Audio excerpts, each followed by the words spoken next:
नमस्कार, मैं हूं एसबी सिंह उजागर।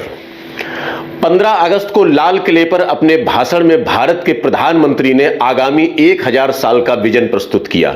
इस विजन के पहले दो पड़ाव यानी 2027 में भारत की अर्थव्यवस्था दुनिया की तीसरी अर्थव्यवस्था और दूसरा 2047 में भारत विकसित राष्ट्र बन चुका होगा, यह हम सभी ने सुना। बीते 11 अगस्त को नो कॉन्फिडेंस मोशन के दौरान भी प्रधानमंत्री जी ने यही कहा था। आपको लगा कि हम कितने बेपरवाह और यूज्ड टू हो गए हैं कि हमारे सामने कोई कुछ भी बोल दे हम उस पर यकीन कर लेते हैं।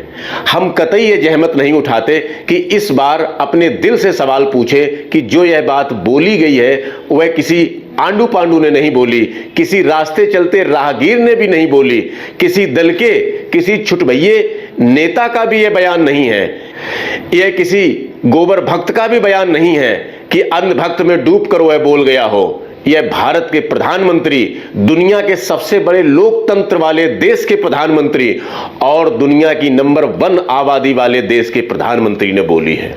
और ये बात मान के चले, हम जो भी करेंगे, हम जो भी कदम उठाएंगे, हम जो भी फैसला लेंगे, वो अगले 1000 साल तक अपनी दिशा निर्धारित करने वाला है, भारत के भाग्य को लिखने वाला है। इसलिए यह बात हमारे और आप सभी के लिए खास महत्वपूर्ण हो जाती है।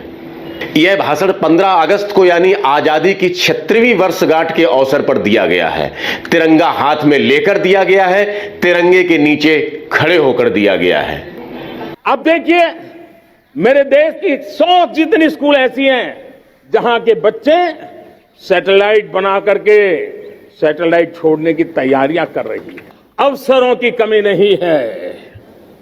आप जितने अवसर चाहेंगे, ये देश आसमान से भी ज्यादा अवसर आपने देने का सामर्थ्य रखता है। यह भाषण भारत के आधुनिक राम की उपाधि पाए व्यक्ति ने दिया है, तो इस पर अविश्वास करना तो पाप होगा। कम से कम गोबर भक्तों की नजर में तो यही है। हम अपने प्रधानमंत्री को झूठा नहीं कहेंगे, इससे प्रधानमंत्री की गरिमा का अपमान होता है, लेकिन यह जरूर कहेंगे कि गरिमामयी पद पर बैठे व्यक्ति को पूरा नहीं तो थोड़ा बहुत सच बोलना ही चाहिए। हम सबके लिए यह गौरव की बात है कि हमें एक दूरदृष्टा, हजारों साल आगे की देख लेने वाला प्रधानमंत्री मिला है।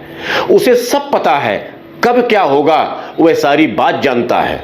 और अगली बार 15 अगस्त को इसी लाल किले से मैं आपको देश की उपलब्धियां, आपके सामर्थ्य, आपके संकल्प, उसमें हुई प्रगति, उसकी जो सफलता है, उसके गौरवगान, उससे भी अधिक आत्मविश्वास के सामने आपके सामने मैं प्रस्तुत करूंगा।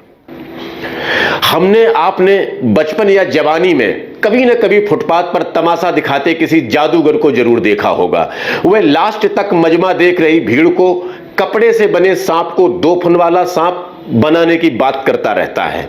वह एक लड़के को कपड़ा उड़ाकर जमीन पर लिटाए रहता है, वह उसे कबूतर या सुआ बनाकर गायब करने की बात भी करता रहता है।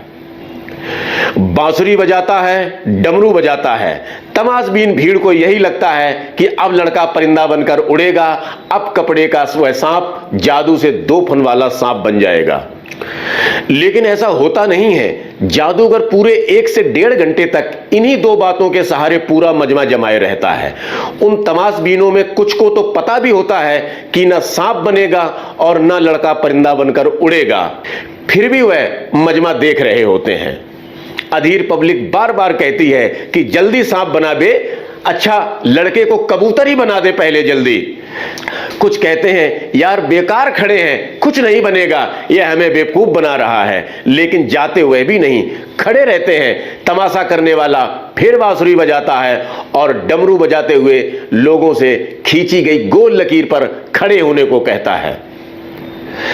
लोगों को लगता है कि अब कुछ होगा। तमाशबीन वहां खड़ी भीड़ पर अपना प्रभाव चेक करने के लिए कहता है, हम दूसरे जादूगरों की तरह नहीं हैं जो ये सब पैसे के लिए कर रहे हो। आप तसल्ली से खड़े रहिए। जिन्हें वास्तव में लड़के को पन्ना बनते देखना है वह थोड़ा धैर्य रखे। हम आपको 2 फन वाला सांप दिखाकर ही जाएंगे। वह अपनी बात में एक और नई बात जोड़ लेता है। वह कहता है कि ऐसा सांप सिर्फ आपने कहानियों और किस्सों में पढ़ा होगा, सुनी सुनाई पर यकीन मत करो। अभी अपने सामने देखो, वह सांप अभी यहीं उड़ेगा, आपकी नजर के सामने उड़ेगा। जनता फिर 5-10 मिनट के लिए हिम्मत बांध लेती है। जादूगर और मजमा इकट्ठा करने के लिए लगातार बांसुरी और डमरू बजाता रहता है। 2 फन के साथ सांप उड़ने वाली यह नई बात पब्लिक को कुछ देर और खड़े रहने की हिम्मत देती है। फिर अचानक तमाशा दिखा रहे जादूगर का हाथ काम करना बंद कर देता है। वह तड़पने लगता है, उसके हाथ में डमरू चिपक जाता है। वह बांसुरी को झटकता है, लेकिन वह भी उसके हाथों में चिपक जाती है। वह घबराता है, भीड़ से प्रार्थना करता है कि किसी ने मेरे हाथ पैर बांध दिए हैं, किसी ने मेरा जादू बांध दिया है। जिसने भी ऐसा किया है वह भीड़ से निकलकर सामने आए। फिर वह गिरकर तड़पने लगता है और अपने मसान बाबा को याद करता है। वह वहां पड़ी हड्डी की टूटी खोपड़ी से बार बार पूछता है कि हे मसान, यहां हमसे भी बड़ा कौन जादूगर है जिसने मेरे जादू से हाथ पैर बांध दिए हैं। वहां खड़ी भीड़ सांप और परिंदे की बात भूल जाती है और उसकी जिज्ञासा भीड़ में खड़े उस नए जादूगर की तलाश में लग जाती है। फिर एक नया जादूगर निकलता है। वह पब्लिक से कहता है कि जादू कोई बड़ी बात नहीं, आप खुद सब सीख सकते हैं। फिर वह जादू की किताब निकालता है जिसकी इतनी कीमत होती है कि वहां खड़ी भीड़ आसानी से खरीद ले। फिर वह पब्लिक की समस्याओं पर बात करता है, मुकदमा कैसे जीतें, दूसरी औरत को कैसे बस में करें, मनचाही प्रेमिका का साथ कैसे पाएं, व्यापार को घाटे से कैसे उबारें, खाया पिया ना पचने का उपाय, आदि आदि इतनी समस्याएं गिनाता है जो अमूमन तमाशा देख रहे ज्यादातर लोगों को अपनी लगती हैं। फिर उन समस्याओं से छुटकारा दिलाने के लिए एकमात्र वस्तु तावीज निकालता है। वह कहता है कि बस इस तावीज को बाएं हाथ की बाजू में या गले में पहन लेना, पहनते ही इसका असर शुरू हो जाएगा। घर पहुंचते ही आपकी प्रेमिका आपकी बाहों में होगी। कचहरी पहुंचते ही जज आपके पक्ष में फैसला सुना देगा। 1 महीने में आपका व्यापार आसमान छूने लगेगा। दोस्तों, तावीज की कीमत भी मात्र उतनी ही होती है जितनी वहां खड़ी पब्लिक आसानी से खरीद सके। मजमा खत्म हो जाता है। तमाशा देख रही पब्लिक वहां से धीरे धीरे छटने लगती है। सभी के हाथ में वह काला जादू सीखने की किताब और जेब में तावीज होती है। वह व्यक्ति भी किताब और तावीज खरीदते हैं जो थोड़ी देर पहले जादूगर के जादू पर शंका करते हुए यह कह रहे थे कि 2 फन वाला सांप और लड़के को परिंदा बनने की बात झूठी है। सब कुछ जानने के बाद भी तमाशा दिखा रहे व्यक्ति के प्रभाव में आ जाते हैं। आखिर प्रेमिका की बाहों में जाने की तमन्ना उनकी भी है, इसलिए वे दोबारा फिर ट्राई करने में अपनी कोई हानि नहीं समझते, क्योंकि जो वस्तु उन्होंने खरीदी उसकी कीमत ही इतनी कम थी जितनी आज का मतदाता अपने वोट की समझता है।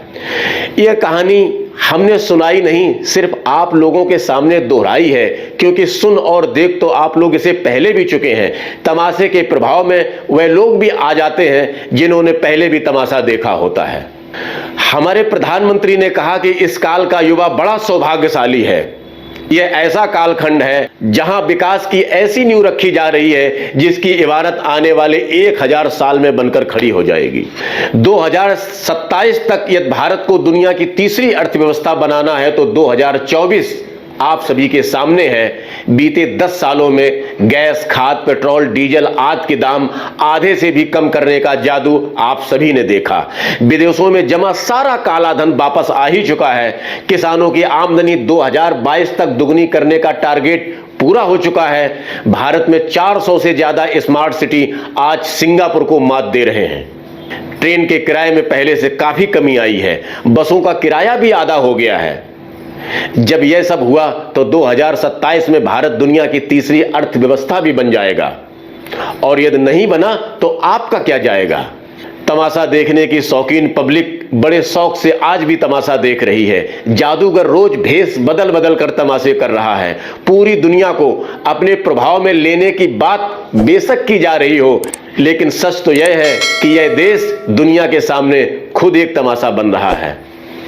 नमस्कार।